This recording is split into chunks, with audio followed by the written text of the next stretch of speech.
Eu gostaria de orar mais uma vez, tá?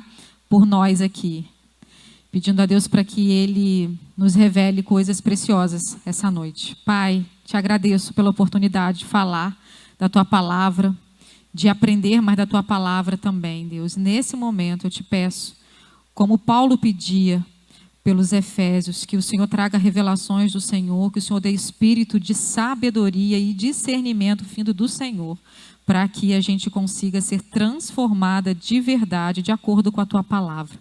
Em nome de Jesus, amém. Quando a gente fala em excelência, parece ser uma coisa muito difícil, né? Não é? É uma coisa muito difícil. Nossa, eu estou tentando alcançar a excelência, eu estou correndo atrás da excelência e parece que a excelência nunca chega. Vocês têm essa sensação? Não é? Mas vou dizer uma coisa para vocês. Excelência não é um lugar que a gente precisa chegar. A excelência precisa ser um estilo de vida. Um estilo de vida. Tem um filósofo americano aí que foi tentar resumir todo um estudo de Aristóteles, se eu não me engano, sobre excelência. E ele resumiu da seguinte maneira: nós somos o que repetidamente fazemos. A excelência não é um ato. A excelência é um hábito. Você não precisa buscar a excelência, você precisa ser excelente. Vocês conseguem perceber a diferença? A excelência deve ser presente em mim. Eu preciso ser excelente. E uma coisa muito interessante que eu descobri é que a excelência não trata daquilo que Deus pode fazer na minha vida, mas a minha resposta, a minha decisão, a minha escolha para que Deus opere através da minha vida. Ele só vai fazer a partir do momento que eu decidir ser excelente e me tornar uma pessoa excelente, com hábitos excelentes. Isso parece muito com a santificação, não é? Não é isso que a santificação fala? Que a gente precisa se aperfeiçoar, que a gente precisa constantemente se confrontar, que a gente precisa constantemente melhorar. E a excelência, assim como a santificação, é para agora. É para esse mundo, é para o que a gente está vivendo agora, não é para quando chegar no céu.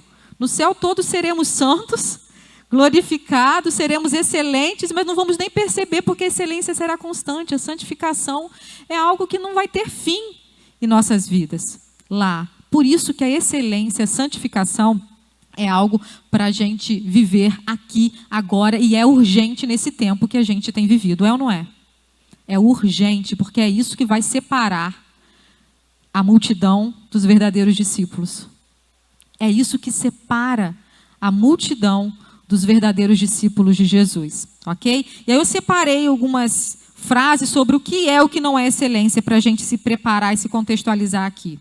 A excelência, ela não é distante nem intocável. É para todos que nascem de novo. É no mundo terreno que precisamos ser excelentes. Não é algo a ser alcançado. A excelência é o mais constante dos processos. Não tem fim. É viver sempre alerta, em estado de atenção. Precisa ser praticada, requer comprometimento, disciplina, persistência e entrega. E foi através dessa frase aqui que eu lembrei de um versículo que representa muito a definição de excelência para a gente. E se encontra lá em 1 Coríntios 15, 58. Vamos lá para a gente ler juntas? Quem está em casa também pode acompanhar. Pega a Bíblia aí e acompanha com a gente. 1 Coríntios 15, 58 diz assim: portanto, meus amados irmãos, mantenham-se firmes e que nada os abale, sejam sempre dedicados à obra do Senhor, pois vocês sabem que no Senhor o trabalho de vocês não será inútil. Mas eu gosto de uma outra versão. Eu gosto da versão que fala: sede firmes e constantes, sempre abundantes, porque a obra do Senhor não é vã. Não é vã. Por que eu gosto dessa versão? Porque ela nos dá 3 palavras, exatamente essa que o autor falou aqui, desse resumo de Aristóteles falou aqui, falou sobre disciplina, persistência e entrega. Disciplina não é firmeza? Eu preciso ser firme na decisão que eu escolhi, eu preciso estar certo, isso precisa fazer parte do meu caráter. Persistência não é constância? Todos os dias eu vou repetir até que aquilo se torne algo fácil para mim, até que aquilo se torne algo natural, algo que faz parte da minha vida. E entrega não é abundância? Não significa que eu faço além, eu faço com alegria, eu faço com prazer, eu faço porque eu quero e não porque eu tenho obrigação? É exatamente isso, esse versículo, que para mim define a excelência na caminhada cristã, na nossa vida, em tudo que a gente faz, na nossa vida com Deus, na nossa vida em família, no nosso trabalho, em tudo, em todas as áreas da nossa vida. A excelência é o resultado do desejo que nós temos de ser melhor para a honra e glória dele. Porque nós precisamos disso. Nós precisamos ser excelentes, nós precisamos ser diferentes, nós precisamos ser luz, certo? E aí, eu vendo a história, lembrando da história de Ruth, eu lembrei de algumas características de Ruth que ajudaram ela a ser uma mulher excelente. Ajudaram ela a fazer a diferença não só na vida da geração dela, da sogra, né, dela, por exemplo, ou até uma geração após, né? Que foi o quê? Bisavó de quem? Davi, do rei Davi. Mas fez toda a diferença para a história do povo de Israel até hoje, porque se Davi não tivesse existido, o que seria? Então vamos nós vamos entender um pouquinho do contexto em que Ruth vivia, para a gente conseguir analisar as características de excelência dela, ok? Não sei se vocês lembram, mas Ruth ela viveu no período da época dos juízes. E não foi um período fácil. Não foi um período fácil. Não tinha rei nenhum.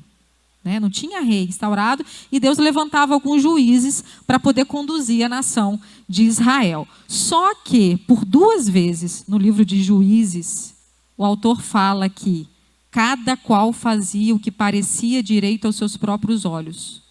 Juízes 17:6 e também tem o capítulo 21 e 25.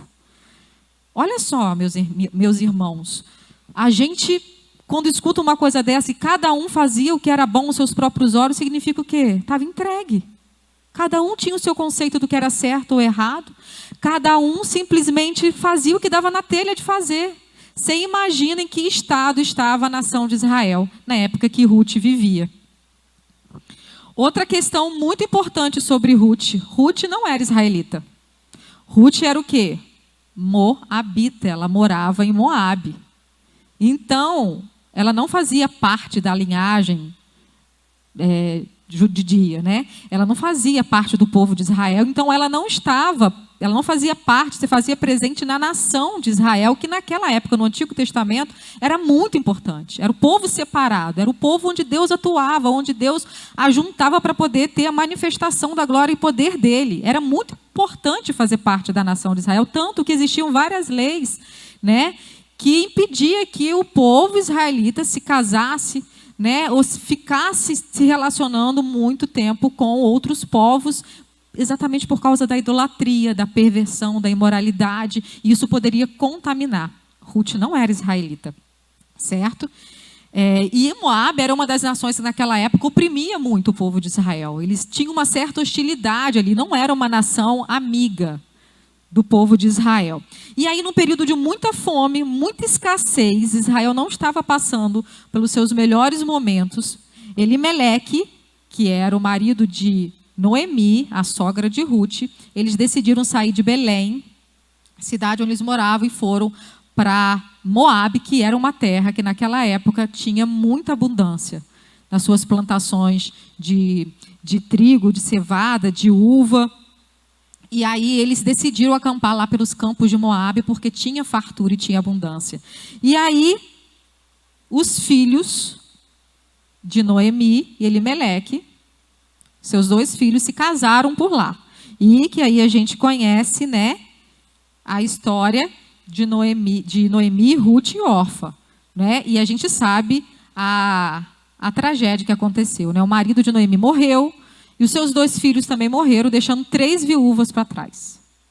3 viúvas sozinhas. E vocês sabem também que naquela época a vida da viúva também não era muito fácil, não é? A vida de viúva não era fácil. Tanto que existiam algumas leis que favoreciam as viúvas para que elas não passassem necessidade. A gente vai conhecer mais um pouquinho dessas leis ao longo do nosso estudo, certo? Então, Ruth e Orfa se encontravam ali com sua sogra numa questão. Fico com a sogra. Noemi não tinha mais filhos. Naquela época, uma das leis era que se tivesse o parente mais próximo, você se casava com o cunhado, né? E para que você pudesse perpetuar o nome do seu marido e pudesse ter filhos. Só que Noemi não tinha mais filho. E não tinha nem mais idade para se casar de novo e conseguir ter filhos, né? E aí ofereceu o filho dela para uma das suas noras. Então não tinha mais essa opção. E a própria Noemi fala para as suas noras isso. Não tinha mais essa opção. Então, o que Noemi faz? No ato de compaixão, libera as suas noras para voltarem para a casa dos seus pais, porque elas eram novas ainda e poderiam seguir suas vidas. Se casar novamente, constituir família, e não ficariam desamparadas. Não ficariam desamparadas. Ok? E aí, eu começo, para dar o gancho à primeira característica de excelência de Ruth, falar sobre a compaixão de Noemi. Noemi foi exemplo de compaixão. Se vocês abrirem lá em Ruth, capítulo 1, os versos de 8 a 14, vocês vão perceber assim, ó. Noemi disse-lhes: vão, retornem para a casa de suas mães, que o Senhor seja leal com vocês, como vocês foram leais com os falecidos e comigo. O Senhor conceda que cada uma de vocês encontre segurança no lar do outro marido. Então deu-lhes beijos de despedida, mas elas começaram a chorar alto e lhe disseram: não, voltaremos com você para junto do seu povo. Disse, porém, Noemi: voltem, minhas filhas, porque viriam comigo? Poderiam ainda ter filhos que viessem a ser seus maridos? Voltem, minhas filhas, vão. Estou velha demais para ter outro marido, e mesmo que eu pensasse que ainda há esperança para mim, ainda que eu me casasse essa noite e depois desse à luz a filhos, iriam vocês esperar até que eles crescessem? Ficariam sem se casar à espera deles? De jeito nenhum, minhas filhas. Para mim é mais amargo do que para vocês, pois a mão do Senhor voltou-se contra mim. Noemi, mesmo em meio a sofrimento, Noemi, mesmo em meio a desesperança, porque ela não via mais jeito para ela, ela teve um ato de compaixão pelas suas noras e liberou suas noras para que elas voltassem, pudessem encontrar segurança numa outra família, num outro casamento. Preste atenção nisso. Noemi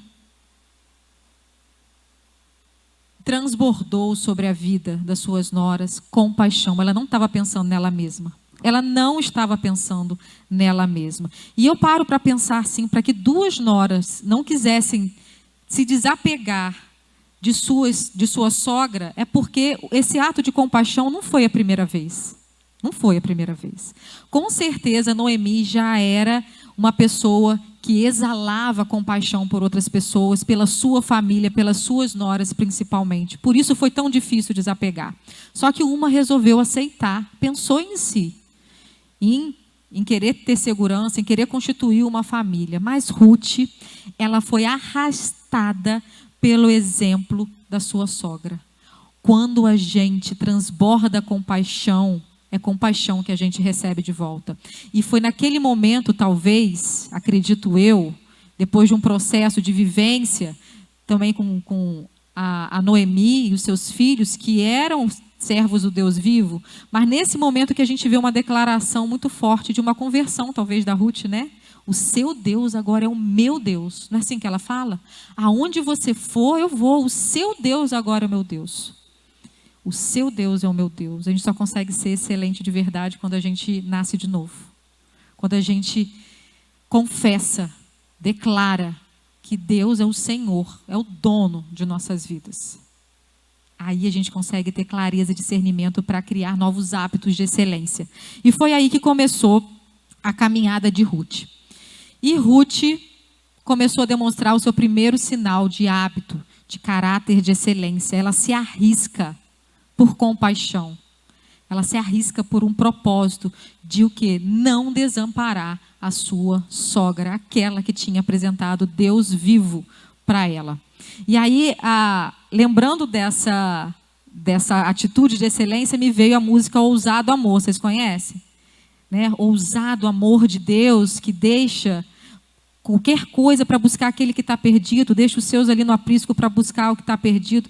E esse ousado amor me lembrou realmente, é um amor que entrega tudo, arrisca tudo, sem ter a certeza de que você terá alguma coisa em troca. Não é isso que Jesus fez por nós? Não é isso que Deus fez por nós?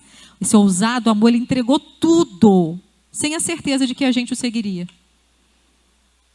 E foi Ruth que seguiu esses passos também.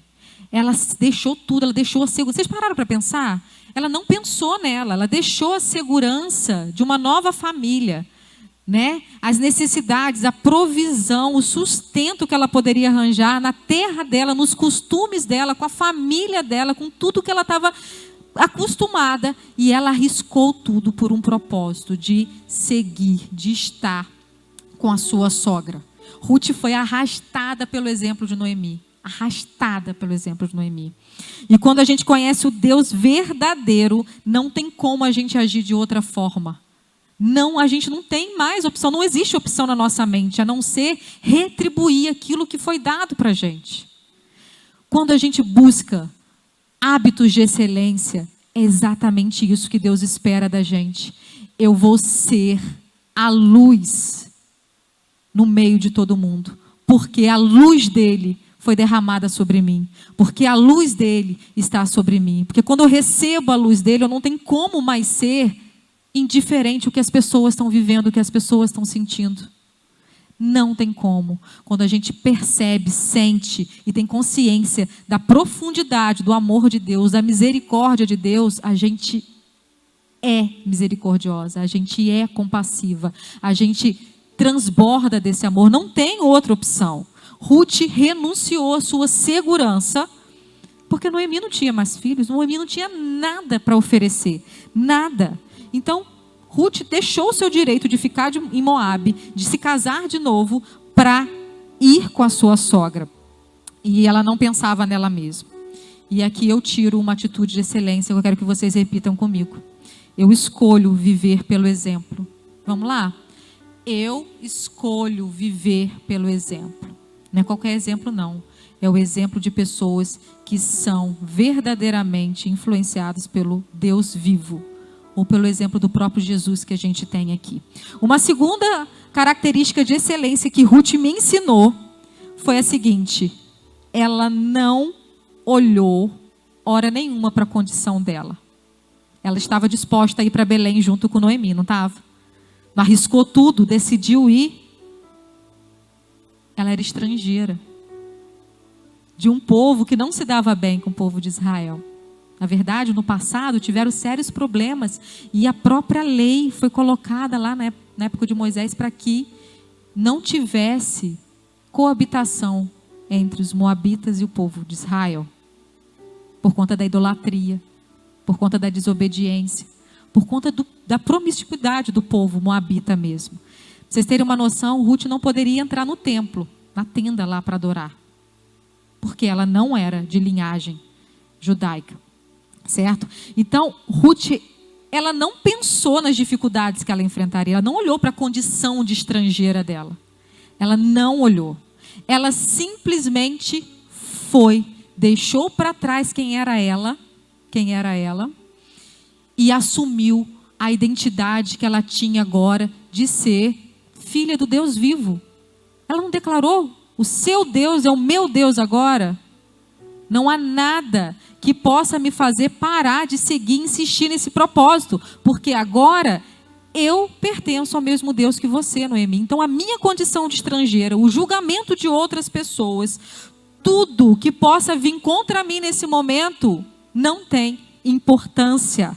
Eu não vejo aqui nenhum versículo falando que Ruth se lamentava em algum momento por ser estrangeira, por não conhecer as leis, por talvez ser julgada, olhada torto por outras pessoas de Israel. Eu não vejo nenhum momento aqui na história dela falando, ela clamando por misericórdia, clamando para que Deus ajude. Talvez porque poderia até ter tido seus momentos, né, no seu quarto, quietinho, mas se não foi narrado, provavelmente não foi relevante falar aqui, porque a atitude encorajadora de deixar o passado dela, deixar as condições dela para trás, foi mais forte do que alguns lamentos no seu quarto. Ela desistiu de olhar para ela do jeito que ela era enquanto moabita, e ela simplesmente assumiu a identidade de filha dela. E agora eu pergunto para vocês nesse momento: você tem olhado para qual circunstância da sua vida que tem te impedido de assumir a verdadeira identidade de filha do Deus vivo? O quê? O quê que tem feito a gente ficar estagnada no mesmo lugar lá em Moabe? Porque a gente não quer assumir a nossa identidade, porque a gente tem medo do que pode acontecer lá em Belém, porque a gente não conhece. Minha querida, eu tenho aprendido uma coisa muito importante, que eu com muita luta estou tentando colocar em prática na minha vida, algumas vezes com facilidade, algumas outras vezes com mais dificuldade, mas é o seguinte: se Deus fala que é para fazer, se Deus fala que é para ser, se está claro na palavra dele que é para eu falar, se está claro na palavra dele que é assim que eu devo me comportar, é assim que eu vou fazer, independente daquilo que eu possa me sentir julgada, independente daquilo que possa estar me prendendo, independente das minhas limitações. Independente. Se é para fazer, se é para que o nome do nosso Deus vivo seja glorificado, eu vou fazer. Igualmente, quando Jesus ia curar um paralítico, ele falava: levanta e anda. Se o paralítico ele não tomasse posse daquela palavra e não se levantasse, ele nunca saberia se estava curado. Se a gente não tomar posse da nossa identidade e ir com fé no Deus vivo, a gente nunca vai saber o que Deus pode fazer através da sua vida, na sua vida e através da sua vida. É essa verdade que eu coloco em prática, que eu tenho bem firme na minha mente.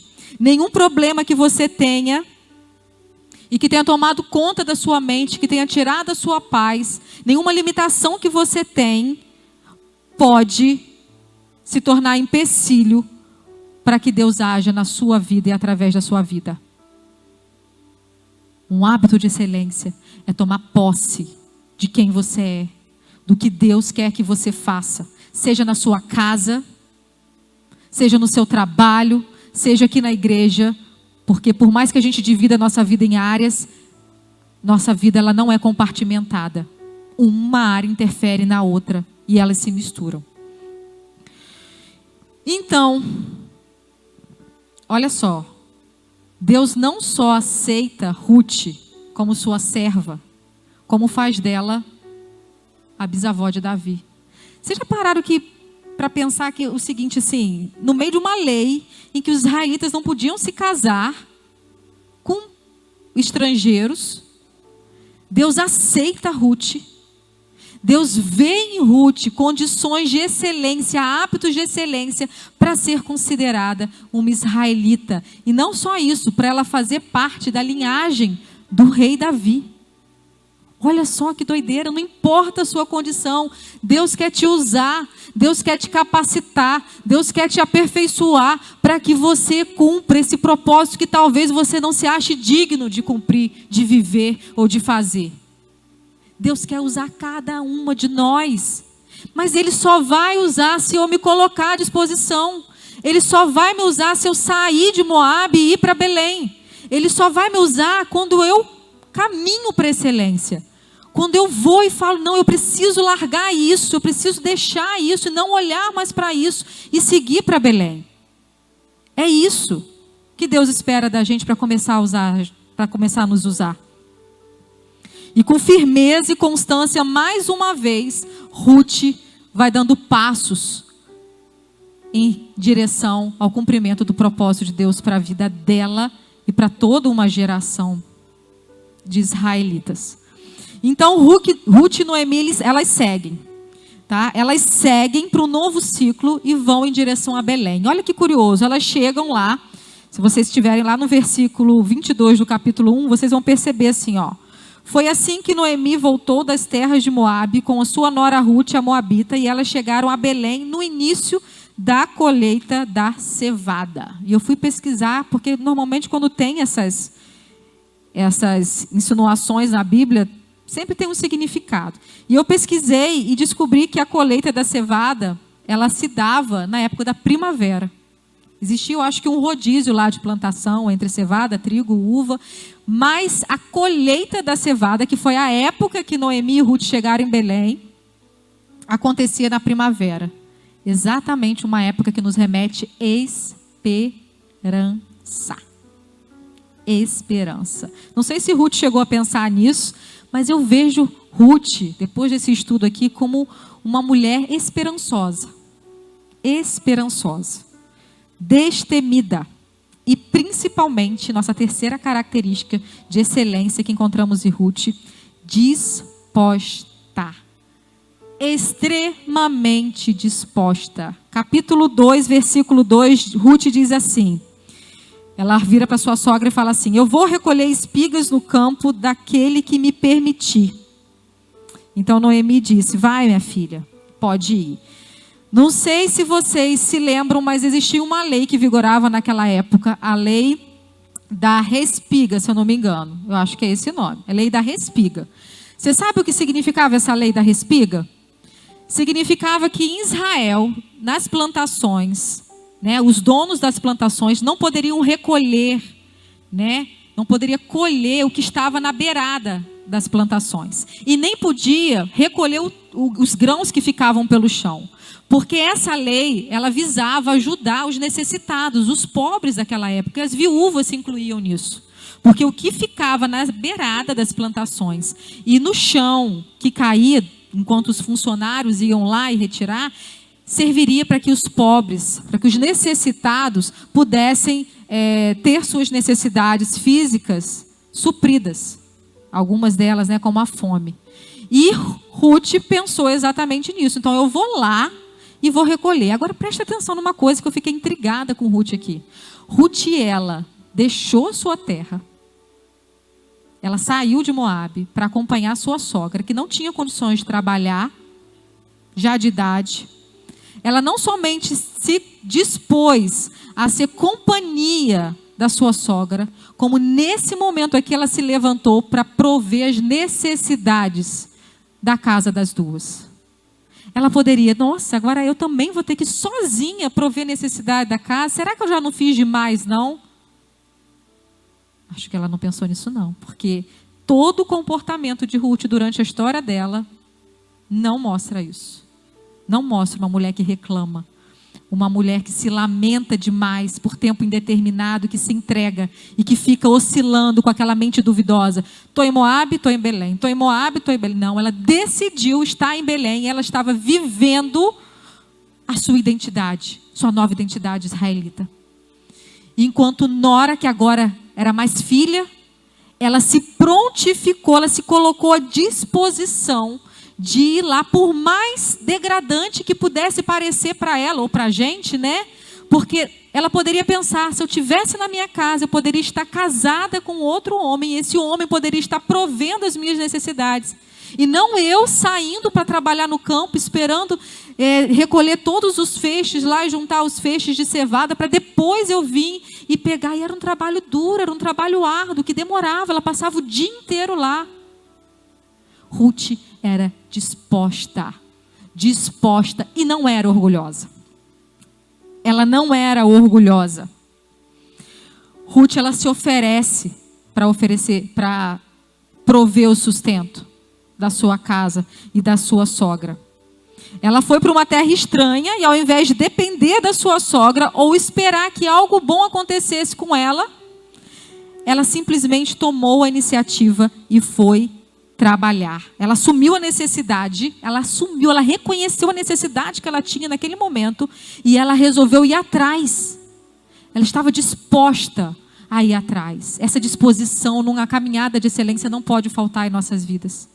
Esperar que as coisas aconteçam não vai nos tornar uma pessoa melhor.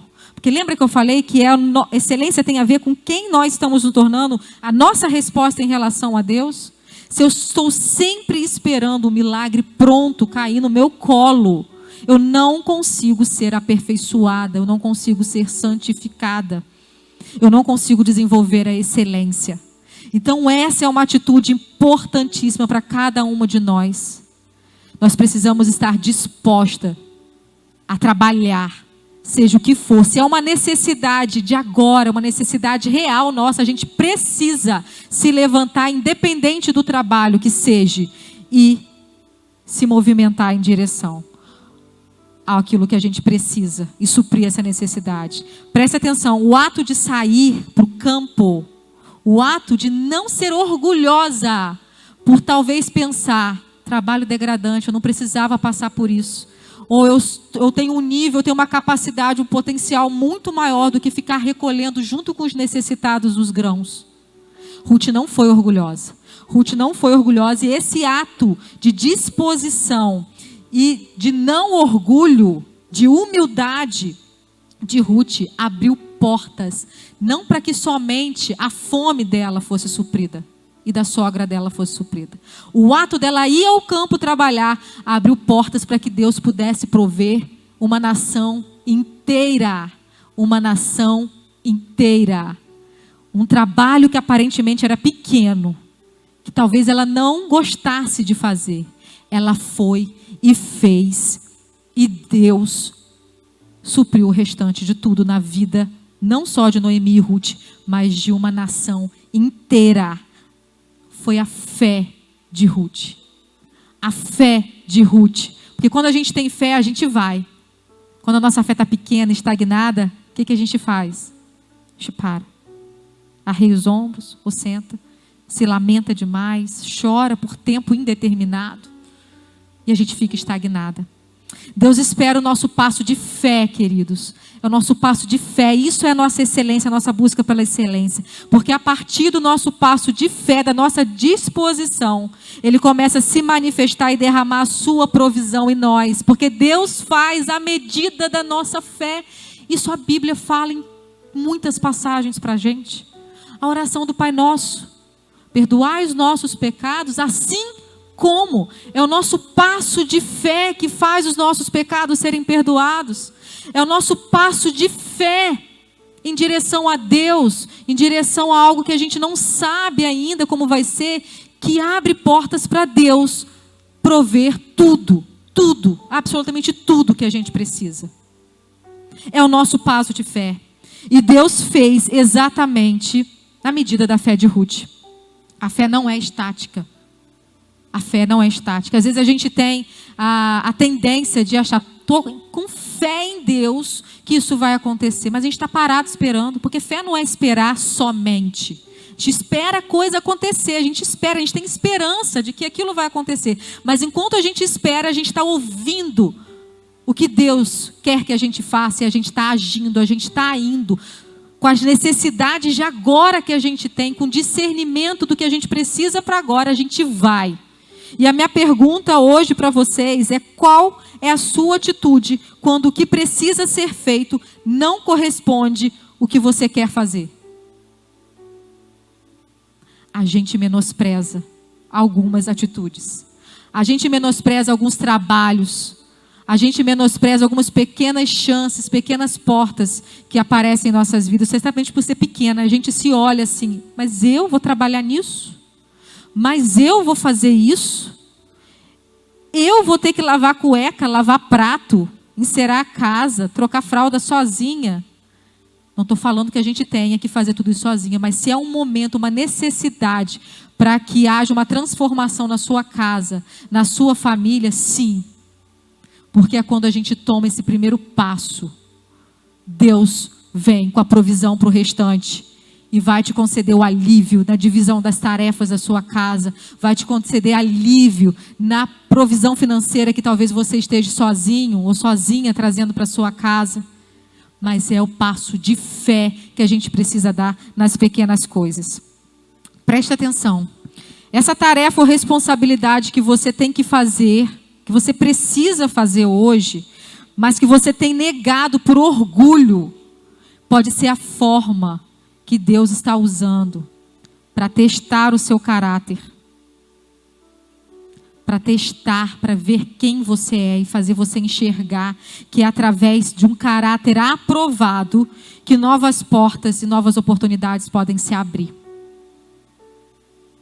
Às vezes é só um teste, é um momento, e a gente diz não, e o nosso caráter é reprovado, e a gente espera mais um tanto de tempo para ver a promessa dele se cumprir em nossa vida, para ver a provisão dele sobre nossas vidas.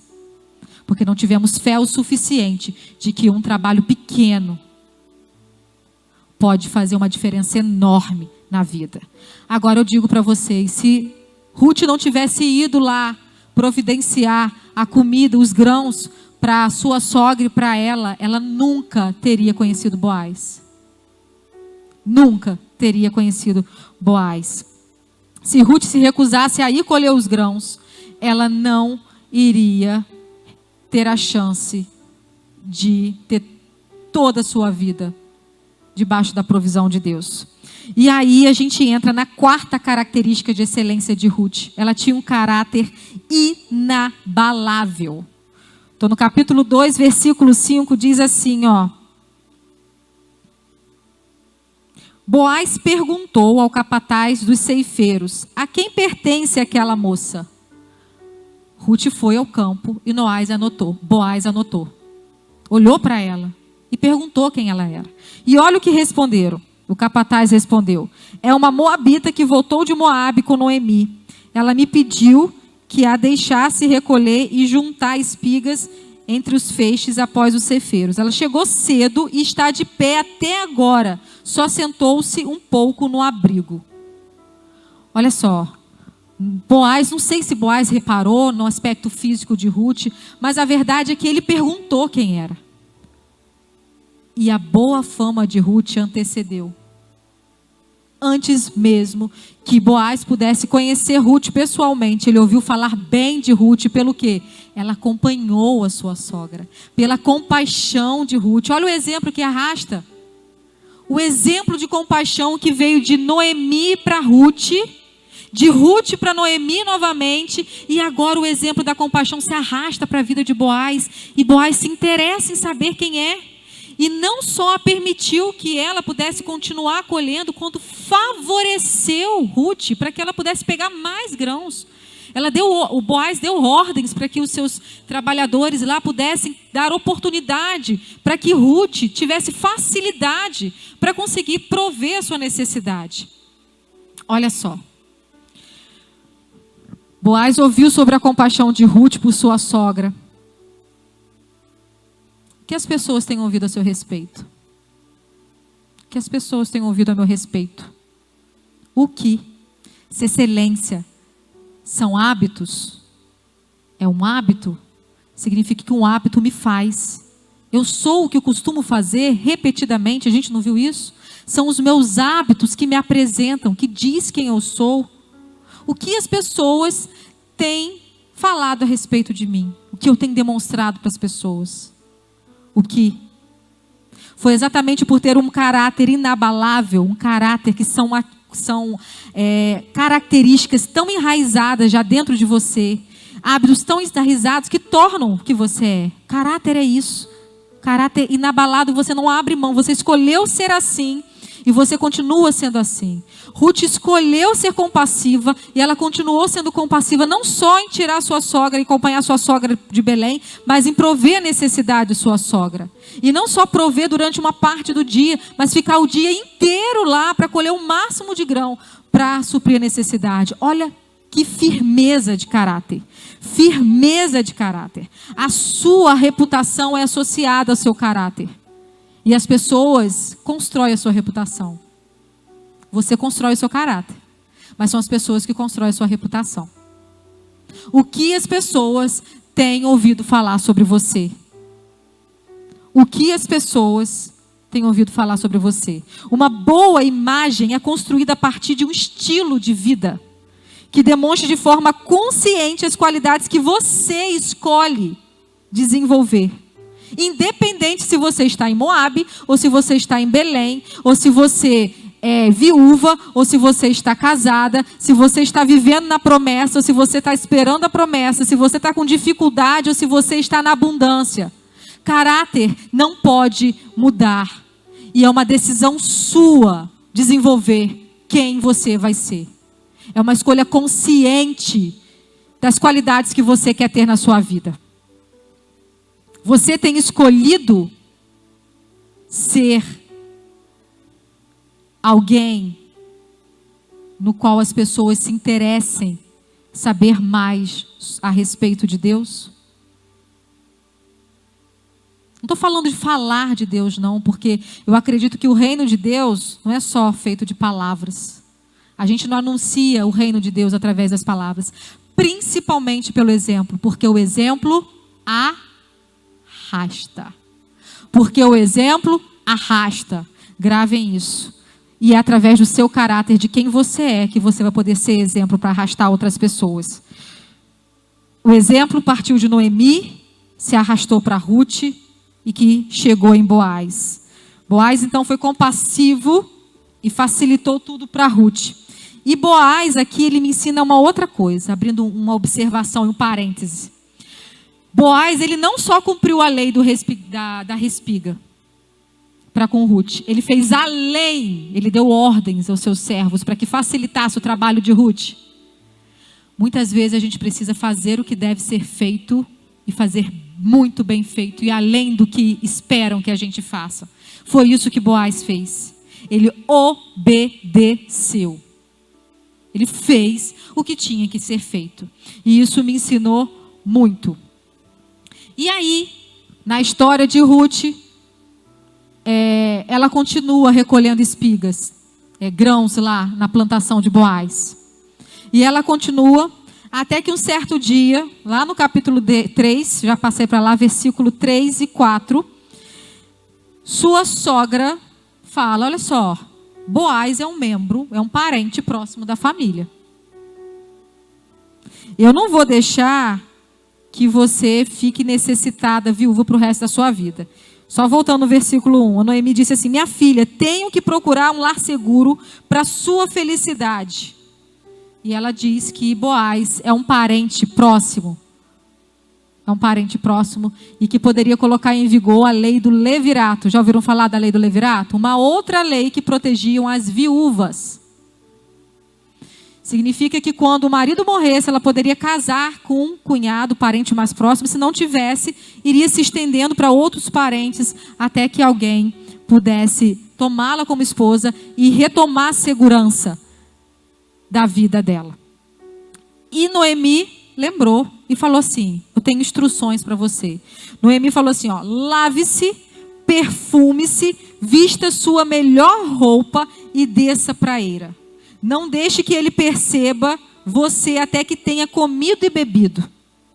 Quando ele dormir, note bem o lugar que ele vai se deitar. Então você vai lá e vai descobrir os pés dele e vai deitar-se aos pés dele.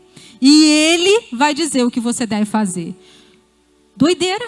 Ruth não sabia o que isso significava. Eu vou ter que me lavar, me perfumar, vestir a minha melhor roupa e me deitar aos pés da pessoa que está me ajudando. Ainda descobrir os pés dele, deixar o pé dele à mostra. Não entendi. Não entendi. Mas Ruth tinha uma mentora muito dedicada, uma mentora muito boa. Ruth tinha um coração ensinável. Ruth não questionou a sua sogra. Ruth foi lá e fez. Ela recebeu uma instrução porque ela se permitiu ser aconselhada. A gente quer ser uma mulher, um homem de excelência. Nós precisamos buscar conselho com pessoas sábias, com pessoas de Deus. E ouvir, estar disposto a ouvir de forma aberta, com o coração rasgado, o conselho que essa pessoa tem para nos dar. Não só o conselho, Noemi não só aconselhou Ruth, mas como deu uma estratégia.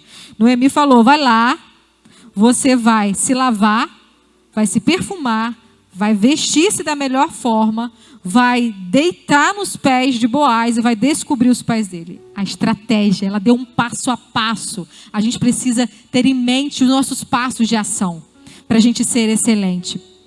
E Ruth poderia ter pensado, nossa, é uma estratégia de sedução, eu vou lá, vou seduzir Boaz. Gente, por muito tempo, eu sempre via Noemi instruindo Ruth a seduzir Boaz. Por muito tempo. Vocês têm essa impressão também? Vocês têm essa impressão? Vou falar uma coisa para vocês. A estratégia que Noemi estava passando para Ruth era estratégia de resgate, não era estratégia de sedução. Noemi queria que Ruth fosse resgatada por Boaz, exatamente por ele ser o parente mais próximo. E aí eu não entendia por que tinha que deitar e descobrir os pés. E aí eu descobri lá em Levítico que quando você mostrava para um homem que ele precisava resgatar uma viúva parente sua, ele poderia aceitar ou não. Se ele não aceitasse, os seus pés eram descobertos, eram tiradas as sandálias dos seus pés. E ele passava por uma humilhação pública, porque ele não quis resgatar uma viúva, não queria suprir a necessidade de uma viúva. E aí você poderia passar a oportunidade para o próximo parente. Pés descobertos era sinônimo de humilhação se não houvesse o resgate. Boaz sabia disso.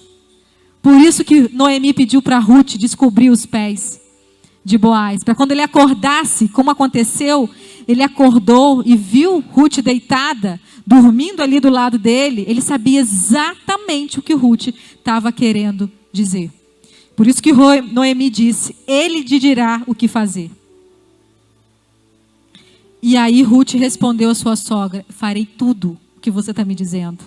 Ruth tinha um coração ensinável, ela recebia conselhos, ela aceitava conselhos de uma pessoa experiente, uma pessoa que tinha conhecimento. A experiência e o conhecimento faz a diferença muito, muito, muito grande na nossa vida. Você tem buscado mentores para te auxiliar na sua caminhada? Conselhos com pessoas sábias?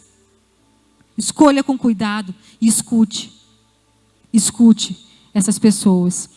Então, Boaz soube exatamente o que fazer.